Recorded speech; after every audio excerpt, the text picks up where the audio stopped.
আগে হচ্ছে আমরা যা ভাবতাম আসলে এখন এখানে এসে দেখি বিষয়টা সম্পূর্ণ বিপরীত। আগে আমাদের চিন্তাভাবনা ছিল যে পুলিশ কাজ করে না। কিন্তু এখন আসলে দেখতেছি আসলে পুলিশ কাজ করে, কিন্তু জনগণ একদমই অসচেতন। মানে তাদেরকে কোনোভাবেই সচেতন করা যাচ্ছে না। যেমন তাদেরকে আমরা বিভিন্নভাবে বোঝানোর চেষ্টা করি, যেন উল্টা পথে আসলে আমরা কথা বলি, বুঝাই। যখন আমরা বুঝাই তখন এরা হচ্ছে আমাদের বিভিন্ন কটূক্তিমূলক কথা শোনায়। আমাদেরকে হচ্ছে কেউ গালাগালি করে, আবার হচ্ছে আমাদের কথা শুনতে চায় না আর কি, মোট কথা হচ্ছে।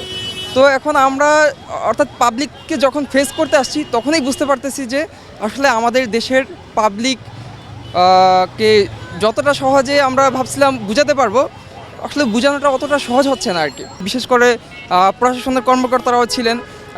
বিশেষ করে আমাকে একদিন এক প্রশাসনের কর্মকর্তা, যিনি জয়েন্ট সেক্রেটারি ছিলেন শিক্ষা মন্ত্রণালয়ের, তিনি আমাকে বলছেন, বিশেষ করে মোটর রিক্সা নিয়ে আসছেন তিনি। আমি তাকে বললাম যে মোটর রিক্সা দিয়ে এখানে যাওয়া যাবে না।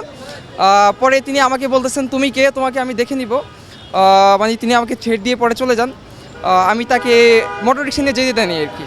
তো এরকম বিভিন্ন পাবলিক, বিভিন্ন হচ্ছে যেমন রাজনৈতিক নেতাকর্মীরা আমাদেরকে এরকম থ্রেট দিয়ে যায় যে আমাদেরকে দেখে নিবে, আমাদেরকে হচ্ছে যদি আমরা ভালোভাবে বুঝতে চাই আমাদের কথাগুলো তারা শুনতে চায় না আর কি।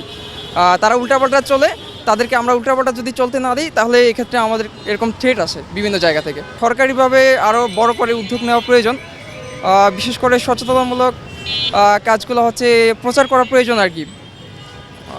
যেমন ওই যে হ্যান্ডবিল, তারপর হচ্ছে বিভিন্ন হচ্ছে ওই যে কাগজ, বিলবোর্ড টানানো, বা হচ্ছে বিভিন্নভাবে বিজ্ঞাপন দেওয়া যেন জনগণ সচেতন হয়।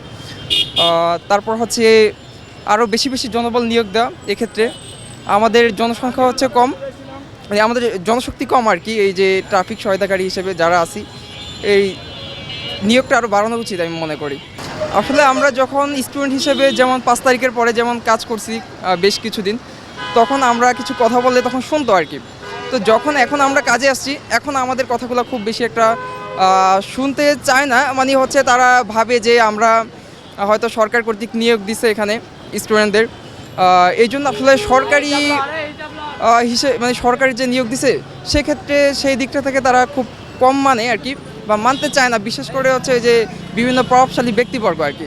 সাধারণ মানুষজন যারা সচেতন তারা ঠিকই মানে, তাদেরকে একাধিকবার বলার প্রয়োজন পড়ে না।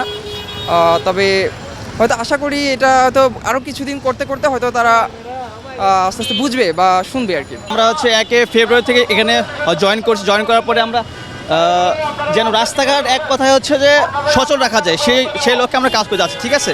বাট মাঠে নামার পর আমরা দেখতেছি এই কাজটা খুবই চ্যালেঞ্জিং এবং খুবই কষ্টসাধ্য।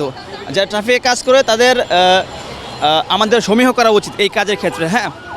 আর হচ্ছে সবচেয়ে বড় বিষয় হচ্ছে রাস্তার পাশে দোকানপাট, এই দোকানপাটের কারণে মূলত আসল জ্যামটা বাঁধে। এইটাই মূল কারণ। এই ক্ষেত্রে যদি আমরা নিরসন করতে পারি তাহলে আশা করা যায় যে জ্যামটা অনেকাংশে দেখা যায় কি যখন অভিযান শেষ হওয়ার পরে দেখা যায় আবার দোকান পুনরায় বসে ফেলে, ঠিক আছে। এটাই হচ্ছে মূল কারণ। এখানে আমাদের নিজে ব্যক্তিগতভাবে সচেতন না হইলে যতটুকু পারা যায় বুঝাতে, হ্যাঁ, আমরা চেষ্টা করি। এখন না মানলেও কিছু মানে কি করার নেই আসলে, ঠিক আছে। আমরা চেষ্টা করতেছি, এখন দেখা যায় কতটুকু ইমপ্রুভ করা যায়। সম্মানের বিষয়টা আমি বলতে চাচ্ছি না।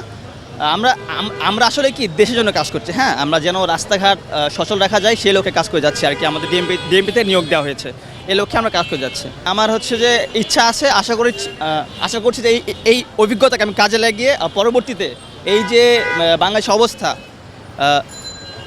ইমপ্রুভ করতে পারবো আর কি।